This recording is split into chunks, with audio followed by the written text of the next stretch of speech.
Good afternoon. I'm Kav. I'm here with Dr. San Bhatha of South Ridge Dental. Dr. Bhatha, thanks for being here with me. My pleasure. Thank you for having me. Great to see you.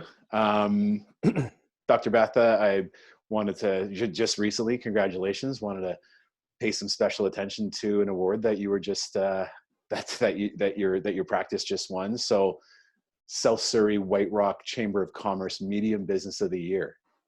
Yeah, that's right. Thank you for that. Yeah, it was quite an honor. We were nominated by actually one of our patients, and I went to their committee, and we were one of the three finalists. And the whole team was there with me, along with my wife. The evening of, we had no idea yet because we were one of three finalists, and yeah, it was a great celebration of my team. It was a lot of work to get to that point, and it was just really nice to be recognized. And like I said, it was a celebration of the office, but like I said, the team as a whole. Yeah, that's great. Yeah, congratulations. I'm a patient of the clinic, and yeah, I can certainly say that what Dr. Bhatha describes as being a team award. Yeah, I mean, you guys do an exceptional job as a unit, I think, and that's why one of the reasons I was super excited to get on and have this conversation with you, because I think you could probably, help a lot of us by sharing sort of what your day-to-day looks like. Today, of course, and then under normal circumstances, what that looks like. So I think there's probably a lot of inspiration there for us. So with that, tell us a little bit about what you do at South Ridge Dental. South Ridge Dental, wow. It's when you think about it, I opened the practice up back in 2006, and it was myself and one dental assistant, one receptionist with two dental chairs, and here we are, almost 14 years later, right? And I've got a team of 15 people with 8 operatories and rooms for us to work out of. We are a general dental office that provides dental treatment for families, from kids to adults to seniors. We also provide cosmetic treatment for our patients, and we also provide implant and surgery treatment. So we really made a focus to try to provide all necessary treatment within our space. The one thing our patients over the years have shared, as much as we love our specialists that we work with, but trying to keep everything in-house that we can, and doing lots of studying over the years, continuing education courses to learn. So that in a nutshell is what South Ridge Dental is about. Very cool. My favorite thing, I'm actually wearing them today, my Invisalign. So I think the thing that you guys have done for me, of course, aside from being able to see you and meet the team, is my Invisalign. Great product. Yeah, little plug there for the practice. I'll never turn down a plug. But yeah, that's a great treatment. We have so many patients. We have husbands, wives. We have parents and their kids doing it together. Yeah. All ages, all backgrounds. It's a fun treatment. The old adage about patients dreading to come to the dental office, and we definitely have a number of patients that have anxiety, but we provide sedation, and we're very proud of that. That's another big area of focus for our office: sedation for people with anxiety and phobias. But Invisalign is such a fun treatment. It's non-invasive. Right. Our patients love coming to our office for those appointments. Tracy, she's my Invisalign coordinator. She loves her role because she really gets to spend some good quality time with those patients, as do I. So, and right. It's something that our patients look forward to as in addition to other reasons. But yeah. Yeah, I can attest to that. Absolutely. I think you guys have really succeeded in building that environment that is, because look, I think we all at some point in our life, going to the dentist is a dreadful thing. Go to the dentist, like, it's going to hurt and I got to lay in this chair. But no, I think, the thing that I appreciate the most is how you've been able to foster that environment or create that environment where, it's a welcome environment. You're mindful of, families with young kids, and, you've got a little play area set up in the corner, which my boys love, when they come in. And so, yeah, Yep. good on you. Awesome. Thanks for sharing that. No problem. So in that, tell me about your leadership style, San. What does being a leader for you at the practice mean? I think leadership for me has really evolved over the years. I think it's become a big focus of mine probably the last 4 years, in realizing that it was an area that I struggled with, and I didn't know much about. And it's like they say, you don't know what you don't know. And I use that in my day-to-day, in my practice, my personal life, in terms of always wanting to evolve. Leadership for me has always been, or has evolved into what I would say is, the word that jumps out for me is empathy. Having empathy for others. I really see myself, my role as a leader, to inspire the people around me, and really support them, to allow them to be the best version of themselves. And I think over the years I've tried to micromanage a lot, and realized that it wasn't good for me, because it took time away from me, put more stresses on me. And then it also, the receiving end, my team members, I think that's one of the biggest, from what I've read now, is one of probably the biggest sources of dissatisfaction in the workforce, is this whole idea of being micromanaged by your manager or your boss or whoever it might be. And what I've learned is, if I can empower my team, support them with proper training and resources, I think that has been one area of where we have had a lot of success and growth over the last few years, especially. But that's, empathy and compassion. And the other area that I have really focused on, and I credit my wonderful wife Sandeep to this. She has, I think one of her strongest attributes is being a good listener. And it's easy to, be in a conversation and appear as if you're listening. But what I mean by listening is true active listening. And when you sit down with someone, what I had a tendency to do, and I still do sometimes, and that's what I'm saying, it's always work in progress, is listening to respond versus listening to hear. And they may be in a conversation with someone and they say something, and I get super excited because I've got some things in my mind that I want to contribute, and sure. I almost stop listening because I'm so excited that I want to talk about something.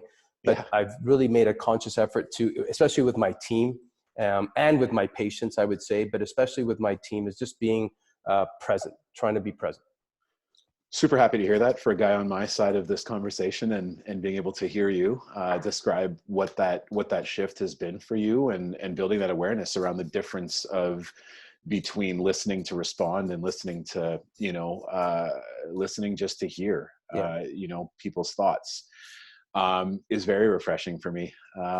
And it's a great, it's a fantastic step. So good on you, San. Great to hear that.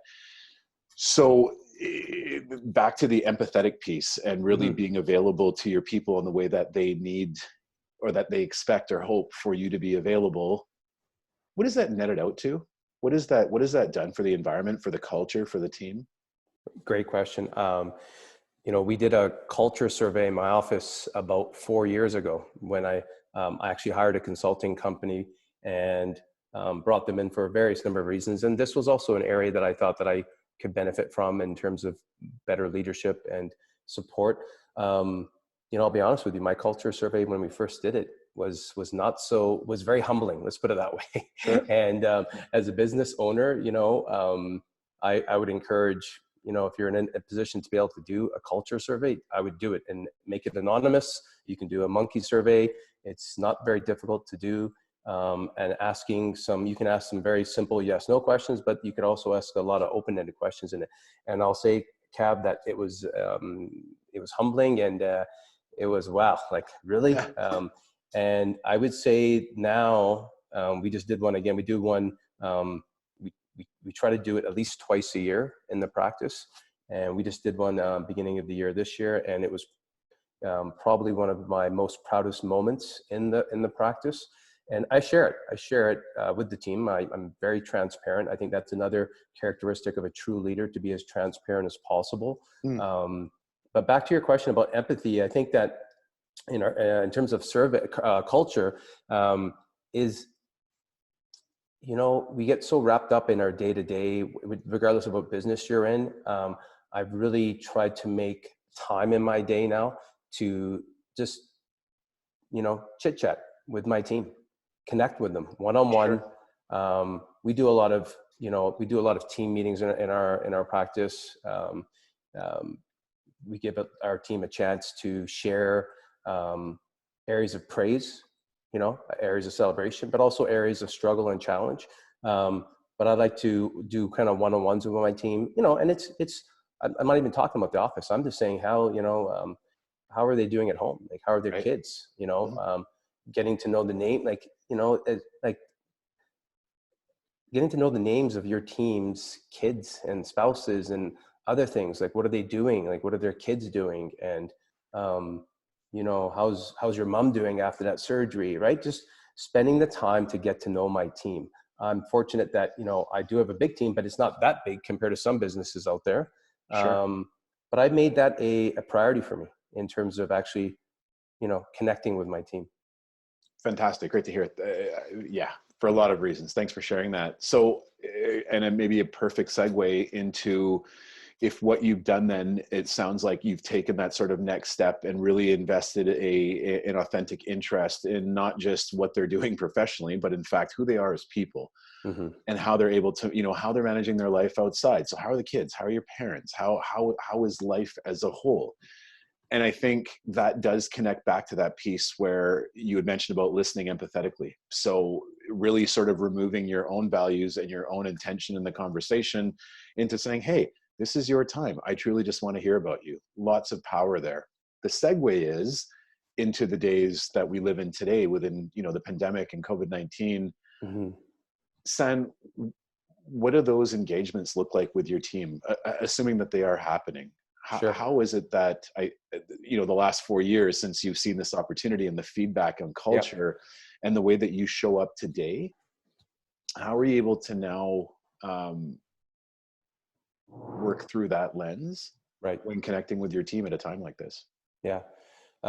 Great question. I think that this is an area that a lot of businesses are having to deal with.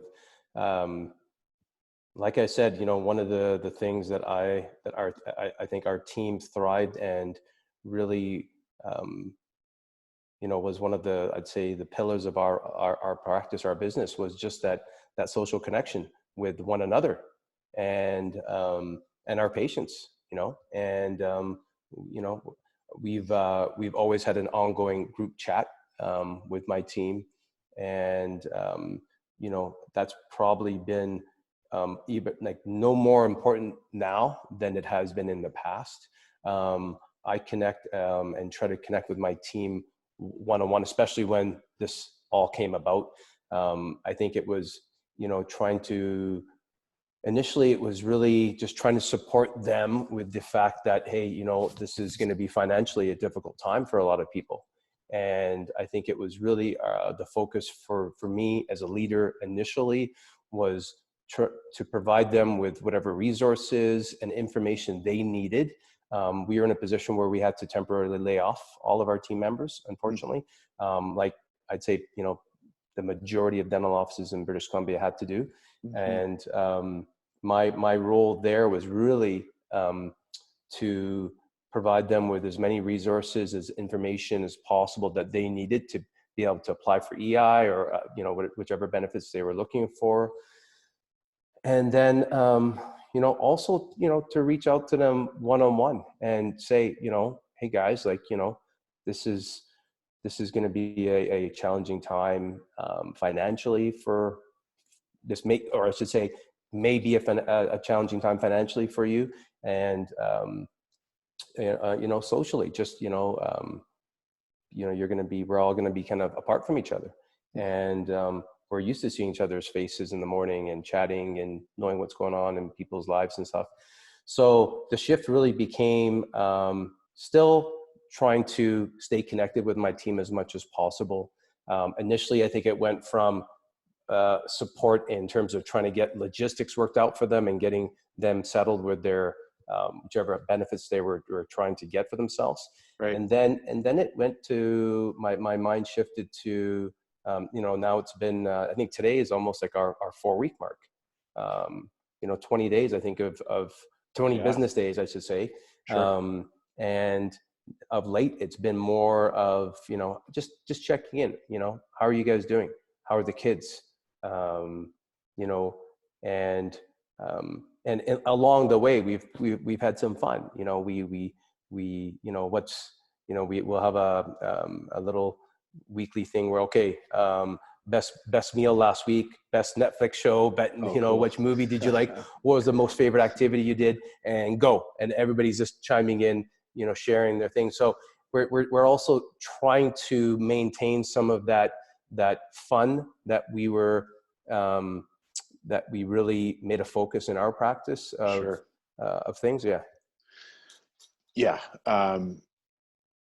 Nice job. To me, that sounds like you're still able to, and you're still committed to that culture piece. So as you say, the last 4 years, very committed to building something significant and building that environment to a place where people feel like they're not just checking into a job, but they're in fact a part of something great. And it sounds to me like you're still committed to doing that. So good on you, Dr. B. Like that's that's no, really thank cool you. to hear. And I think it's one of those things, like I like I said, at the end of the day, empathy, compassion. I don't think I would put too much value on it if I didn't care about my team. Like I said, they are, that award that you talked about, that was them. That was us as a team.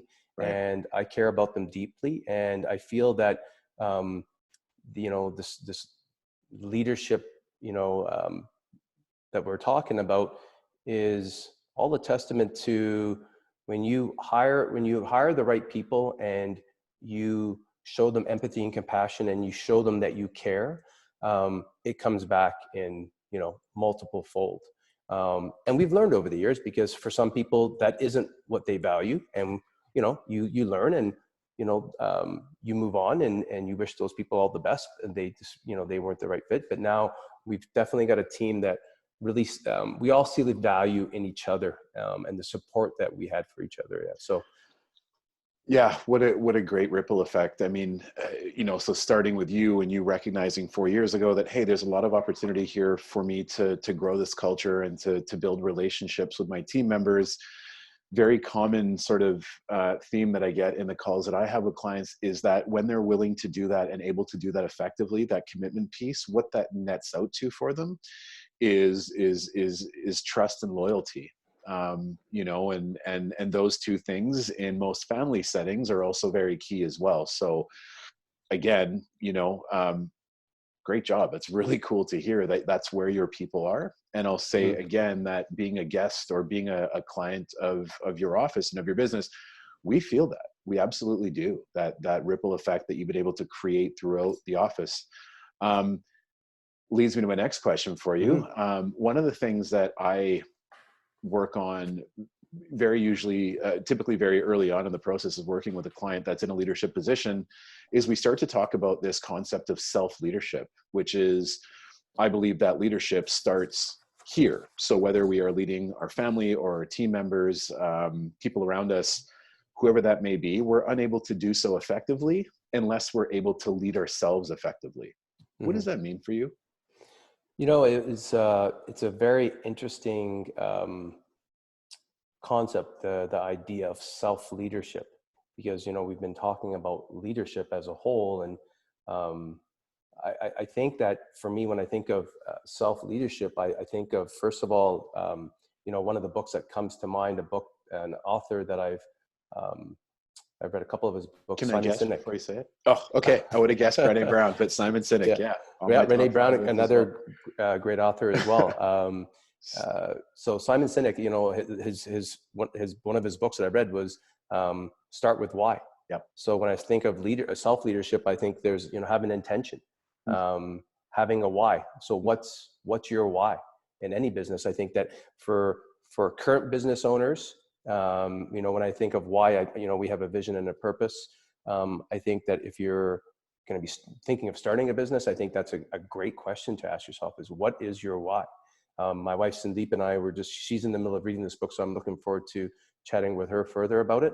I think self-awareness is another area when it comes to self-leadership. Knowing your intentions and your values. We all have an objective in mind of what we're trying to achieve, but you know knowing your intentions and your values of how you're going to get there, I think is huge. Yeah. Knowing your strengths and your abilities, your self-confidence. You know, I think that's an important thing to be aware of. We all have our strengths. We all have our weaknesses. You know, we shouldn't be shy of reaching out for help, empowering others around us. If that's an area that we might see, our team might be more capable of doing something than you thought that you could do, but you see someone in your team that can do it better. Why not empower them? And I think that I've done that in my office a few times, and they've jumped at the opportunity, you know. And the last thing, self-efficacy, I think, you know, you have to realize that whatever comes your way, you'll figure out a way to handle it, you know. So all of those four kind of points for me, when we talk about self-leadership, you know, you have your end goal, and all these other areas are the areas that we need to think about to get to that final objective. Very cool. Thanks for sharing that. Inspiring, very inspiring. So good on you. Tell me about, and maybe this is related to exactly what you just described, which is that self-awareness piece, and what I understand as being taking that deep dive into things like higher purpose and kind of, am I chasing a dragon, or is my end game, or is my legacy defined? That for many of us, that I use this analogy of saying, if we live inside of the forest that's surrounded by trees and there's different options in terms of paths that we can take, if this moment now, because most of us are at home, if that represents us stepping outside of that forest and taking a peek at a couple of singular trees, what have you learned? If you've been able to do that, to step outside of that, that forest, what are you learning since you've been at home? Anything to share? Well, I'm learning I'm learning my house is disorganized and unclean. I need to clean. I think honestly, you know, not to you know, sound like I'm sharing a cliche, but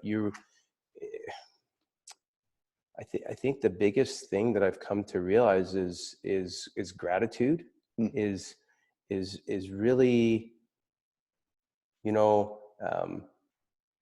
everything that we thought, or that I have come to think in my life, held value to me. At the end of the day, really, you know, switching my mindset on where those priorities are. And, you know, from whether it's the car that you drive, whether it's the clothes that you're wearing, whether it's the, you know, whatever it might be, right? That, you know, we can call them materialistic things. At the end of the day, man, it's my family, my health. And what I'm reading a lot about right now, I'm really taking this opportunity to just do a lot of self-growth, is, you know, my own inner happiness, right? And so those are the areas for me that I think that I have really come to light in terms of what, you know, when we sit down and you know, we've 4 weeks now, my wife and I have gone for, you know, we go for a walk every day.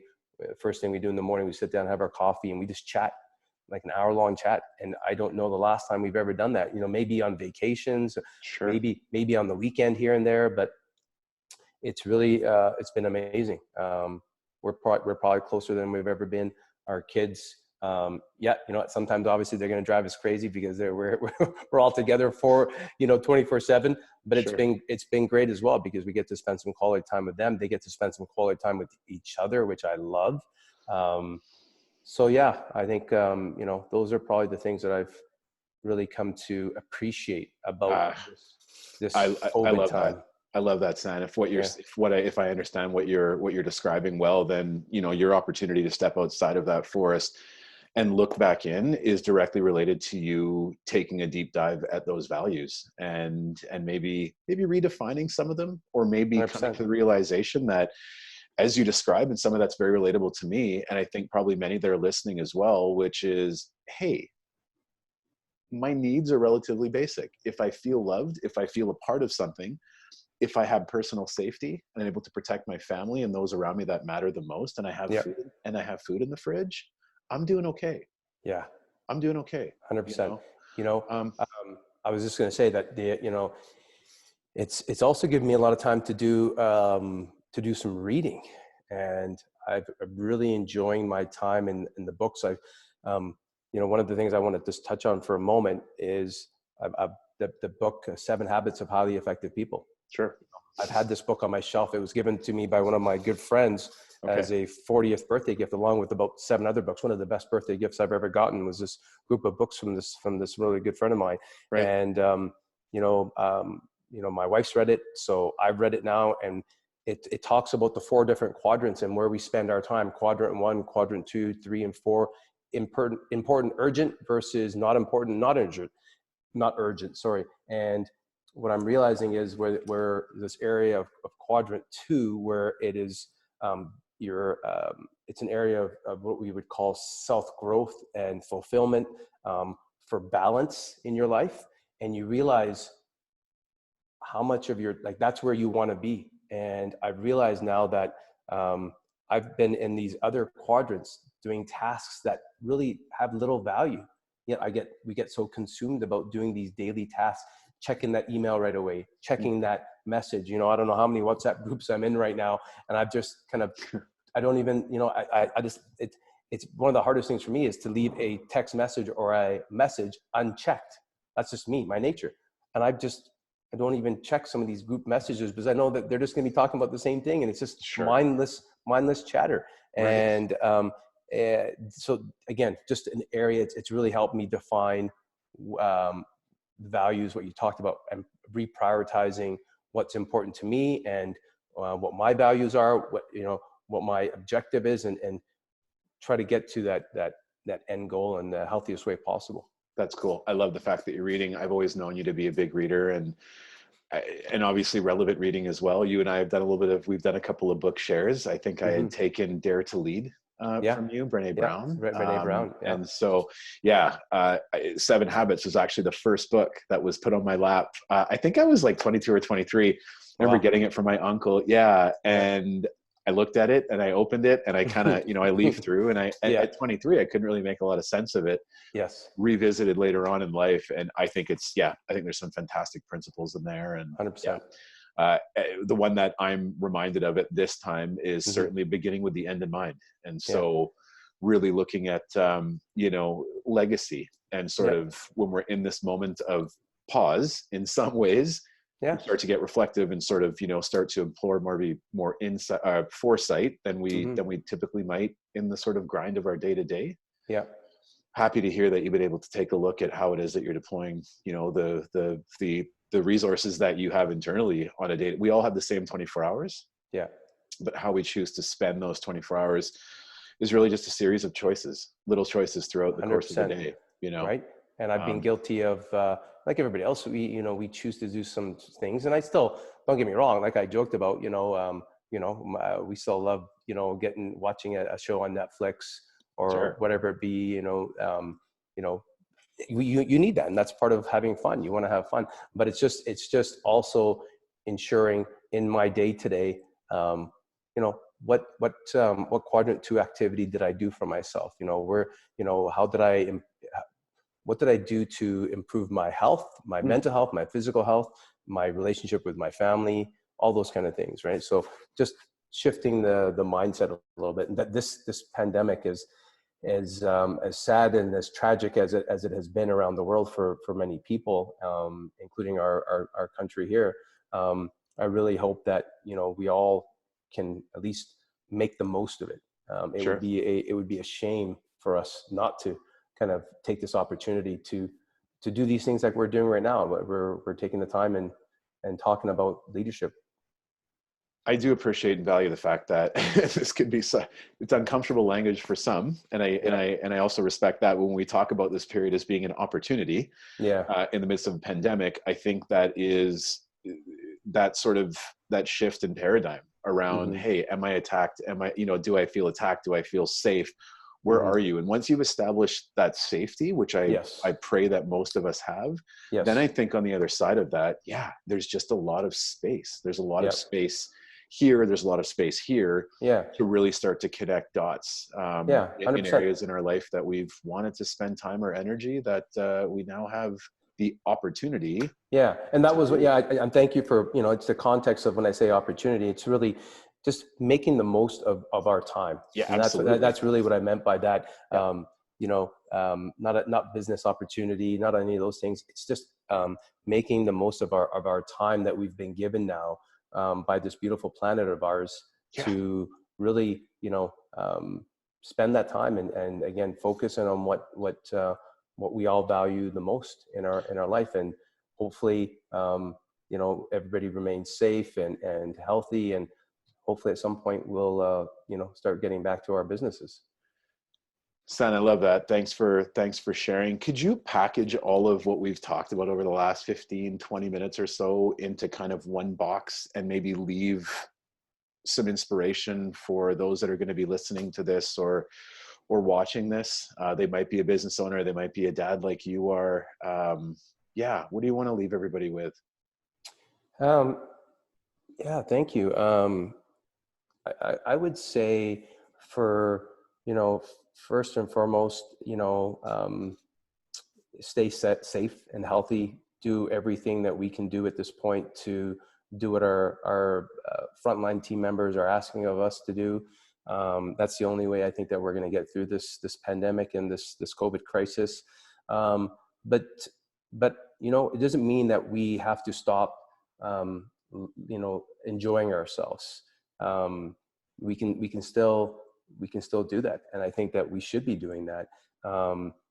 And I think that, like I said earlier, I think that this isn't a time that we have to just be with our loved ones, enjoy them, and enjoy our time at home with our families. And again, having fun along the way. I think for business owners like myself and others out there, I think that it's very important to stay connected with your teams. You know, they're potentially going through things that we might not be going through ourselves, whether it's financial hardships that they might have to be enduring, or even just loneliness. You know, a lot of our team members, you know, that's one of the things that we talk about all the time, is that, you know, as silly as it sounds, like we look forward to seeing each other at work. Yes, don't get me wrong, we all love our time away and time at you know, on our weekends and all that kind of stuff. But we all enjoy coming to work and being social with one another. And this is a time where I think that that loneliness can start to creep in, and that impact it can have on our mental health is huge. So I would definitely encourage business owners and leaders to really stay connected with their team, and as a group, and maybe even individually, you know, lend out a hand, whether it's just an ear to listen on, or, you know, other things that, you know, resources that you can lead them to. And then also, I think that it's important to stay connected with your customers, your clients, your patients. You know, we're in an era where we're very fortunate that, you know, Facebook, Instagram, you know, emails are at our disposal from our phone, from our homes. Just like we're doing this podcast, we're doing them from our homes. Sure. We're remaining safe, but we're able to, you know, still get this done.